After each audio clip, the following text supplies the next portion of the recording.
जो प्रावधान रखे गए हैं तो उनका मैं यहाँ उल्लेख करना बहुत जरूरी समझती हूँ। और इस संशोधन विधेयक के तहत इस महिला आरक्षण विधेयक के पास होने के बाद पहले पूरे देश में जनगणना कराई जाएगी। जब ये बिल पास हो जाएगा हाउस में, पार्लियामेंट में, तो पास होने के बाद पहले पूरे देश में जनगणना कराई जाएगी।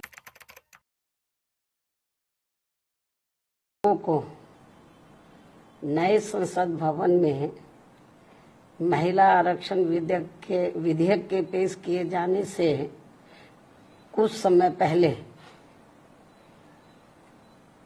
इस आने वाले विधेयक के संबंध में संभावनाओं के आधार पर जो कुछ भी संदेह जताते हुए कहा था, तो वे काफी कुछ इस बिल के पेश किए जाने के बाद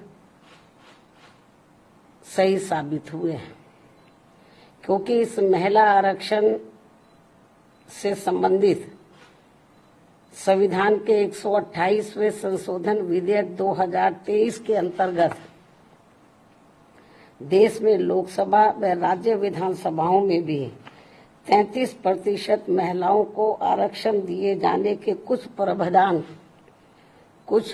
प्रावधान इसमें इस प्रकार से बनाए गए हैं, जिसके तहत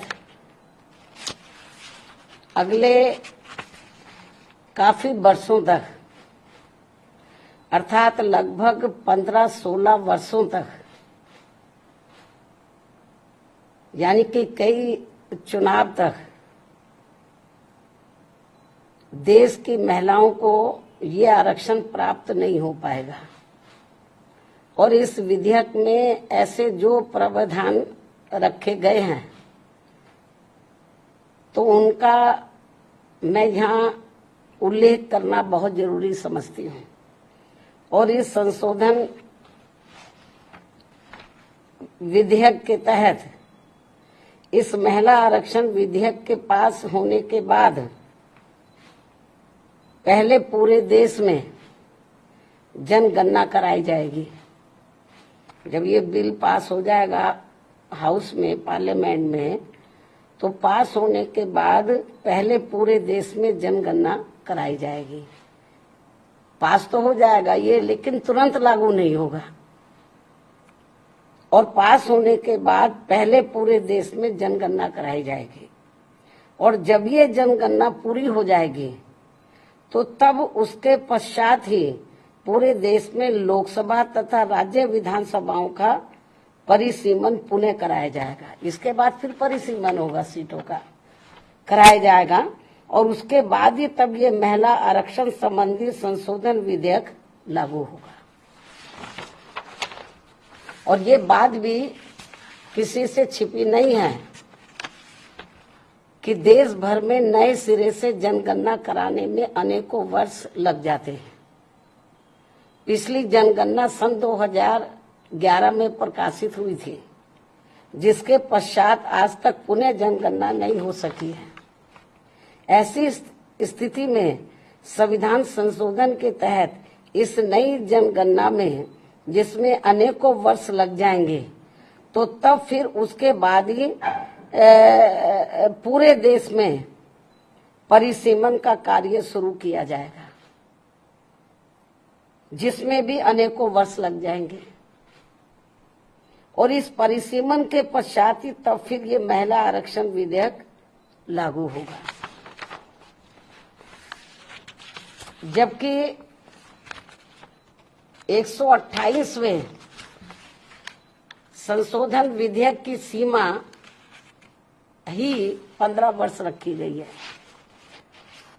इस प्रकार से ये स्पष्ट है कि ये संशोधन विधेयक वास्तव में महिलाओं को आरक्षण देने की साफ नीयत से नहीं लाया गया है, बल्कि आने वाली विधानसभाओं तथा लोकसभा के चुनावों में देश की भोली भाली महिलाओं को ये प्रलोभन देकर वे उनकी आंखों में धूल झोंककर उनका वोट हासिल करने की नीयत से ही लाया गया है, इसके सिवाय कुछ भी नहीं है।